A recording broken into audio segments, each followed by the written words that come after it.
আরে এই ফিদা, এ বাইরে কি দেখিস? ঘুমাবি না? রাত হলো, দরজা বন্ধ কর, ওই বাতি অফ করে আয় শুতে আয়। ফ্রিদা, মা ঘুমিয়ে পড়েছিস? না না মামা আসেন না আসেন। তোদের সাথে তো তেমন করে কথাই হলো না কোনো। মা কোনো অসুবিধা হচ্ছে না তো? না বাবা, আল্লাহর রহমতে সব। নতুন জায়গা, নতুন পরিবেশ, থাকতে একটু কষ্ট হবেই। না বাবা, সব ঠিকঠাক আছে, কোনো কষ্ট হচ্ছে না। দেখ, কোনো কষ্ট না হলেই হলো। শোন, তুই একা একা ঘরে থাকতে থাকতে বোর হয়ে যাবি। তুই এক কাজ কর, প্রীতি বা কবির সাথে বাইরে থেকে ঘুরে আসিস। আমি অলরেডি ঘুরে এসেছি মামা, ঘুরে এসেছিস? কার সাথে? জেরিনের সাথে। জেরিনের সাথে? জেরিন খুব ভালো মেয়ে, তোর পড়াশোনায় হেল্প করতে পারবে। আর তুই কোন ইউনিভার্সিটিতে ভর্তি হতে চাস সে বিষয়ে তোকে বলতে পারবে। আমি অলরেডি প্রীতি আপুকে বলেছি, প্রীতি আপু বলেছে কবির ভাইকে বলবে। কবির ভাই নাকি কোনো একটা ব্যবস্থা করে দিবে। হ্যাঁ, এই ব্যবস্থা করে দিবে যদি ওর মনে থাকে। ও ফিল্ম নিয়ে যে পরিমাণ ব্যস্ত, তুই এক কাজ করিস, মাঝে মধ্যে মনে করিয়ে দিস। ওকে ওকে মামা। বাবা, উম, আমি আপনাকে একটা কথা বলতে চাই। আপনি? মা, আপনি আমাকে তুমি বলে ডাকেন। না ঠিক আছে, আসলে হয়েছে কি, আমরা এখানে তো নতুন এসেছি, তেমন কিছু চিনি না। উম, আপনি যদি একটু ওই যে এখানে কোথায় ভালো ওল্ড হোম আছে ওটার খবর নিয়ে জানাতেন, তাহলে খুব ভালো হতো। ওই ফিদা ভর্তি হয়ে গেলে তারপরে আমি ঠিক করেছি যে আমি ওল্ড হোমে গিয়ে থাকবো। এটা কি বলেন মা? আপনাকে না বলেছি এই নিয়ে আপনি ভাববেন না। আমরা এক ছাদের নিচে যেভাবে আছি সবাই, আপনি সেভাবে থাকবেন।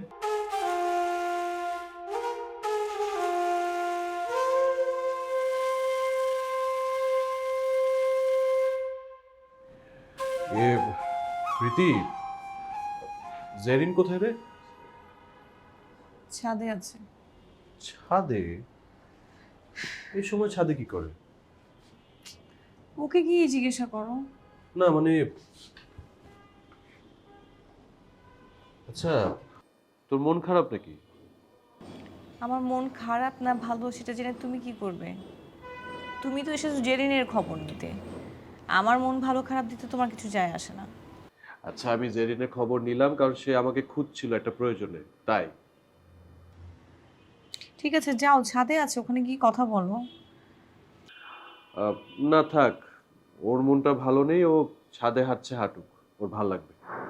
তার চেয়ে বরং আমি তোর সাথে বসে গল্প করি। ভাইয়া, আমার না এখন কোনো গল্প করতে ভালো লাগছে না। দেখি দেখি দেখি, এই, তুই কান্না করছিস নাকি? আমি কান্না করেছি কে বলেছে? তরু মামা? তোর মামা কেন বলতে হবে? তোকে দেখেই তো বোঝা যাচ্ছে তুই কান্না করেছিস, একদম চোখ মুখ ফুলাই ফেলছিস।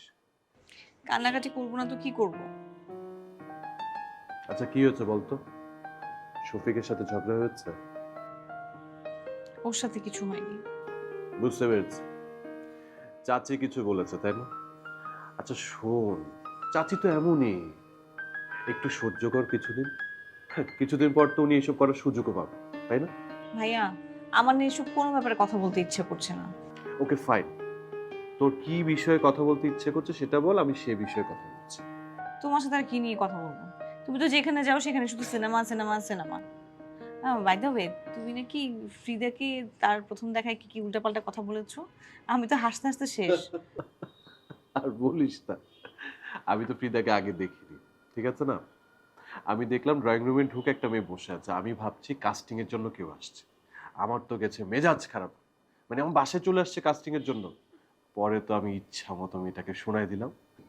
পরে জানতে পারি কি জানিস, ও হচ্ছে ফুফুর মেয়ে ফ্রিদা। আমি কি যে লজ্জা না আমার লেগেছে। আচ্ছা ভাইয়া, সিনেমার জন্য অনেক মেয়ে তোমার পেছনে পেছনে ঘুরঘুর করে না? না, টুকটাক, মানে কাজ তো খুঁজবে না, ওরকম আর কি। তো এখন কি সিনেমা বানাচ্ছো? নায়িকা কে? না রে, এখন তেমন কোনো কাজ নেই, সব কাজ চলে আছে। আবার কাজের কথা বাদ দে, অন্য কথা বল। তোমার সাথে সিনেমা ছেড়ে অন্য কি নিয়ে কথা বলবো? তুই তো সারাদিন ঘরের মধ্যে বসে থাকিস, আমারও এখন কোনো কাজ নেই। আচ্ছা বরং চল আমরা দুজন মিলে কালকে কোথা থেকে ঘুরে আসি। না ভাইয়া, আমার কোথাও যাওয়ার মুড নেই। তাছাড়া মা সুযোগের অপেক্ষায় আছে। পান থেকে চুন খসলে পুরো বাড়ি মাথায় তুলবে। সেটাও তুই ঠিকই বলেছিস, কিন্তু এভাবে যদি বাসার মধ্যে বসে থাকিস তাহলে তো হাত পা সব জং ধরে যাবে। তাহলে কি করব? আমি বলি কি, তুই একা একা এভাবে বসে থাকিস না, মনটা আরো খারাপ হয়ে যায়। শফিক তো শফিকের মতো চেষ্টা করছে, ও করুক, তুইও কিছু একটা চেষ্টা কর। তার সাথে সাথে তুই চাচিকে একটু হেল্প কর, দেখবি চাচি তোর বিষয়ে একদম অন্যরকম হয়ে গেছে। আচ্ছা, দেখি কি করা যায়। গুড। আচ্ছা শোন, আমি তাহলে এখন আসি।